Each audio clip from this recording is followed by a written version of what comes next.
It's the Underdogs back with you as we steam into November. Second half of the NFL season about to get underway. I'm Jordan Brenner, joined as always by Peter Keating. Peter, are you feeling a chill in the air yet? Are your football bones getting brittle? What's going on? I'm feeling a chill in the air, but that's because I'm talking to you on, we're talking on Election Day, and the fate of Western civilization is hanging in the balance while we talk about backup quarterbacks for the worst teams in football. So, we'll try to keep things in perspective. Appreciate. I was trying to distract myself, but really, thank you for immediately drawing me back to reality. You're such a good friend.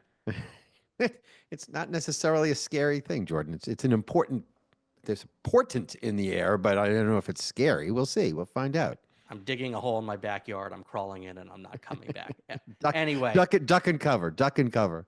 speaking of teams who have dug themselves early holes, you like that?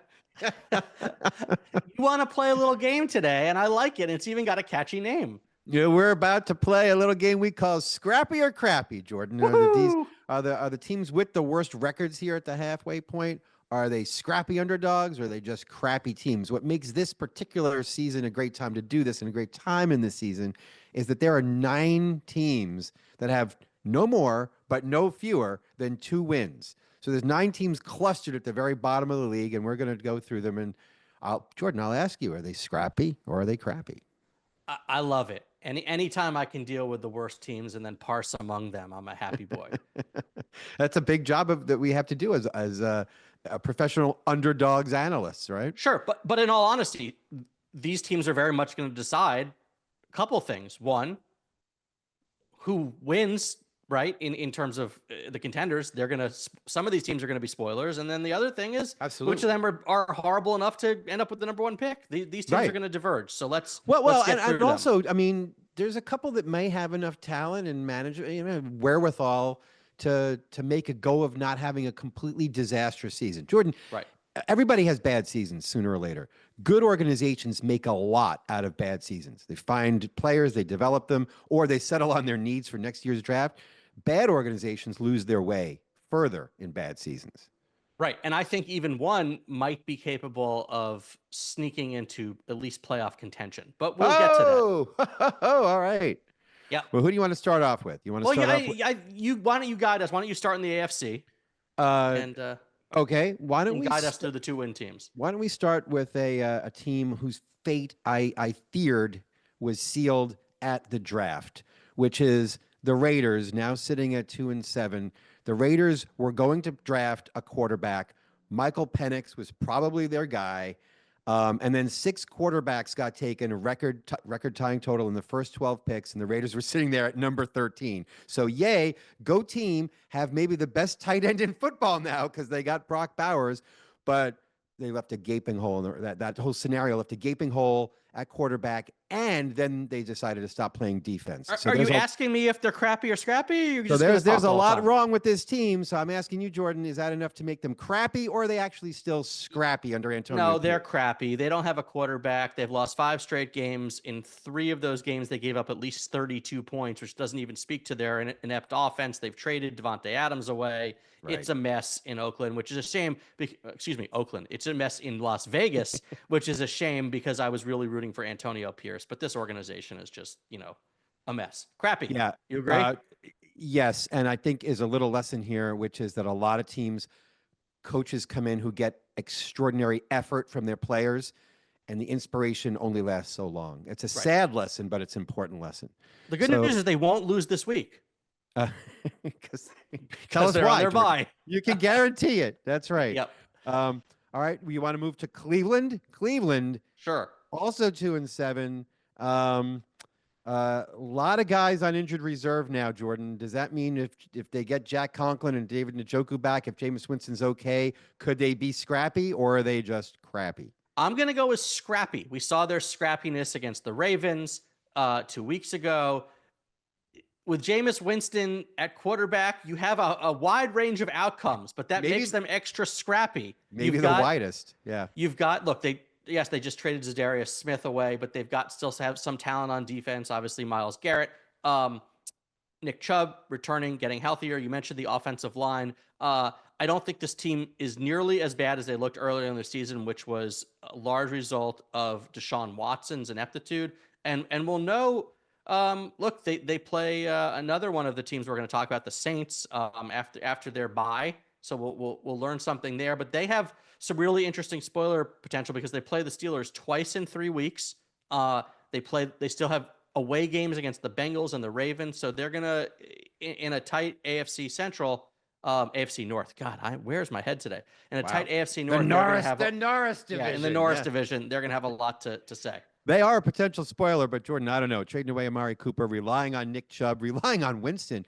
Even right now, Winston looking as good as he's looked in years. He's under 60% completing his passes. He's still an interception machine. I'm not saying they're going to win 6 games, but they're going to be scrappy in the way they lose. I think they're a crappy spoiler, but we can agree to disagree, Jordan. It's election day, and that's what this country's all about. Yeah. Let's move on to New England, the Patriots, with a terrible offense, scoring just 141 points so far this year. I'm going to come out in front and say crappy because they have the worst offensive line as graded by Pro Football Focus. I like Hunter Henry. I think they found their quarterback, but I think they're going to be crappy for a while because they got to rebuild up front. What say you? Now, they've been scrappy to this point, especially the last 2 weeks, beating the Jets and losing a close one at the Titans. But I do think that down the stretch, this is going to become increasingly crappy. The schedule is tough. They've got road games at the Bears, the Dolphins, the Cardinals, the Bills twice. They get the Chargers at home, Rams offense at home.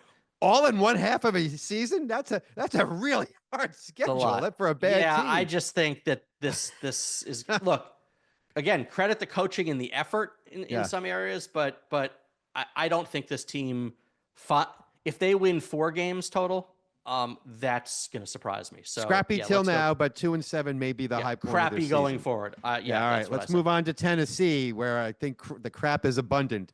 But you know, Tennessee has had 3 one-score losses. They've had some terrible luck. They also got blown out 52-14 by Detroit.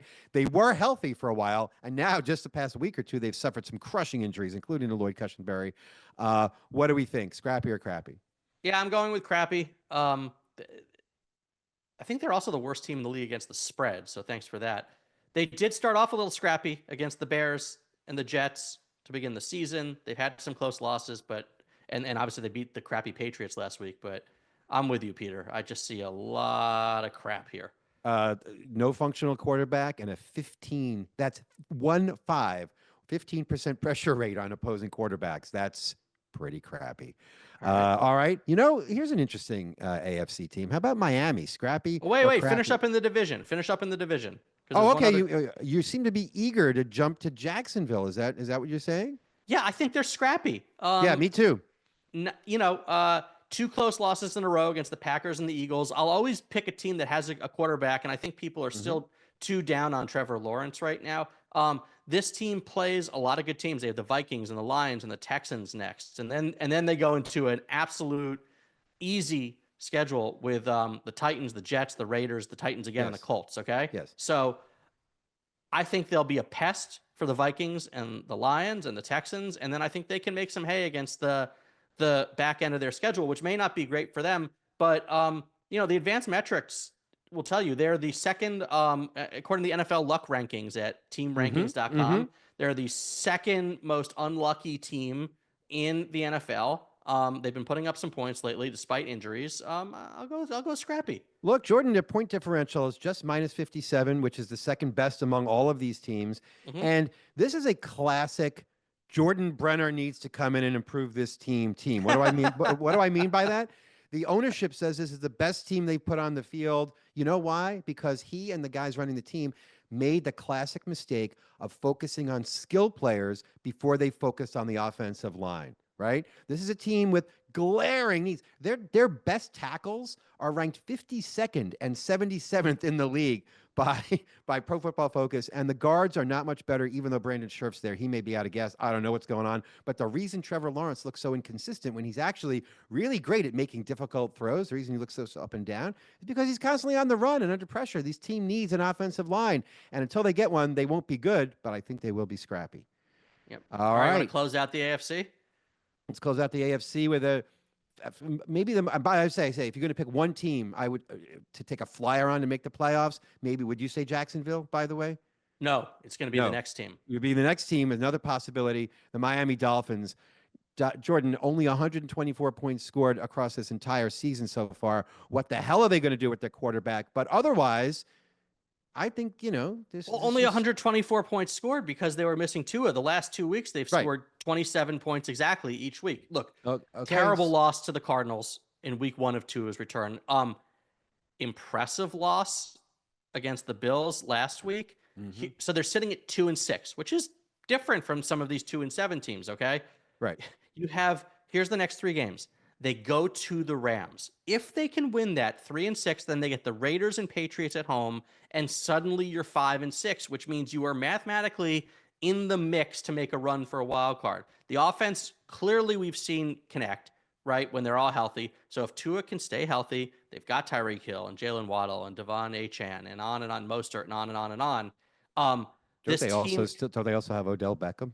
Yeah, they do. This team has some juice still. They've been also one of the unluckiest teams, and that's despite, again, playing with non-functional quarterbacks for most of the season. Right. So there's enough to like in their numbers when they're actually healthy to think this team can be, as long as they're healthy, very competitive. Now, this is a really important underdog point. They have been massively unlucky, not in terms of the points they score leading to wins, but in terms of crazy things happening that are not sustainable. They've had so many pre-snap penalties. They've had so many fumbles. They've had very few of their pressures turn into sacks. They've had other teams beat them on incredibly long field goals, right? All of these things are different kinds of bad luck that don't generally sustain over the course of a season. Now, they still need offensive line help. They need Tua to stay healthy, but there's some.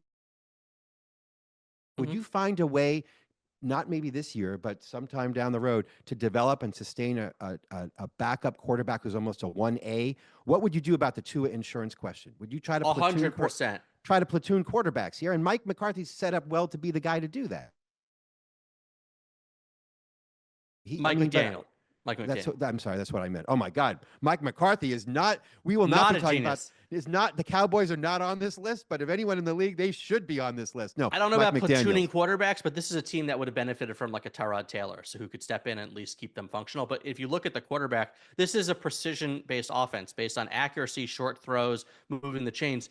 So Tua completes almost 73% of his passes. If you look, Tyler Huntley, 59%. Right. Skylar Thompson, 64%. Tim Boyle, 58%. Right. The efficiency just dropped off to such a huge degree without Tua. Tua. Right. They're not the guys to be the plan B there. Right. All right. We're going to jump to the NFC and work our way up from the bottom.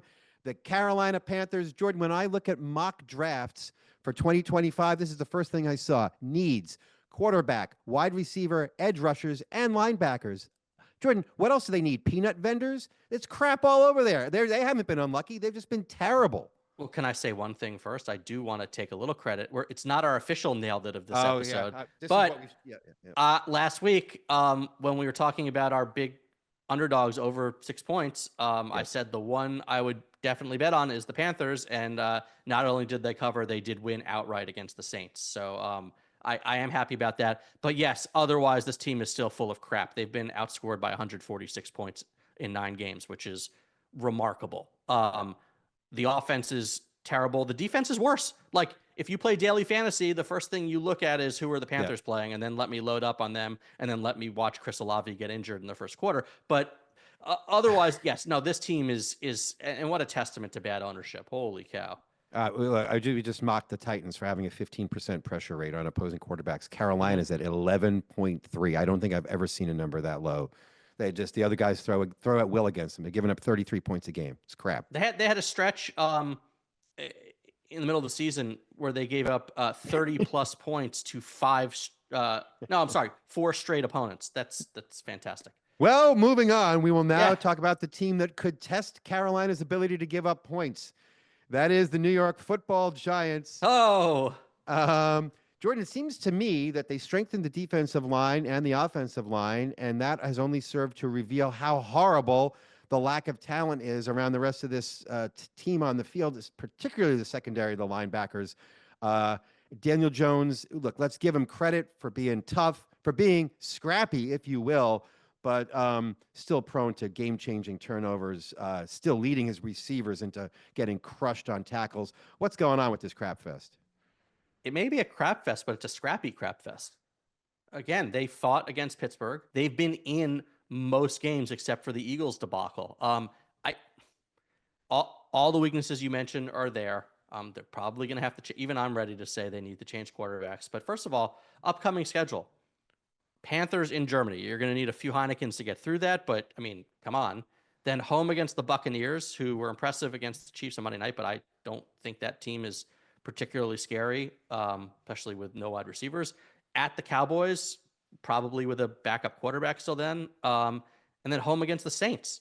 So I'm concerned that the Giants could be the answer to solving each of those teams' problems as I look at these games. I'm not even kidding. The Giants have not done a great job of exploiting other teams' weaknesses. Instead, a different facet of their own function has been exposed as horrible according to other teams' strengths in every one of these past couple of months. But I think if you're looking at scrappy in terms of playing hard, this team will continue to fight. There are scrappy players on the Giants, and I guess that counts for something as opposed to crappy players. Yep. All right, look at us for the last the final the team one. That's lost 7 in a row. The team that's lost 7 in a row, but I believe is objectively speaking maybe the best team on this list. It's the New Orleans Saints. Scrappy or crappy? Look, they've been outscored by only 22 points. They started the season when they were healthy with 2 blowout wins. They only lost to the Panthers by 1 horrible point. I mean, that says some bad luck there. Derek Carr's back. Come on, the Saints have to be counted as scrappy. I'm going with crappy. Yes, the point differential is totally skewed by the fact that they beat the Panthers by 37 in week 1 and the Cowboys by 25 in week 2.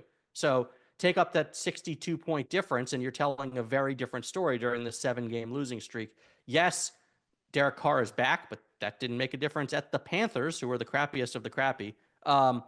They have other injuries. They're still battling. I don't. They just fired their coach. I didn't like this team that much to begin with, so I'm going with crappy. Okay, so let's sum up really quick. Who did we both like as sneaky, scrappy, fun teams to watch in the second half? I think we're talking about Jacksonville and Miami, right? Yeah, I think so. All right, scrappy or crappy, not brought to you by Scrapple, which is both scrappy and crappy, but let's do this again sometime. This is fun. It was, and we'll be back right after this with a look at the better teams in the NFL who've been off to a surprising start.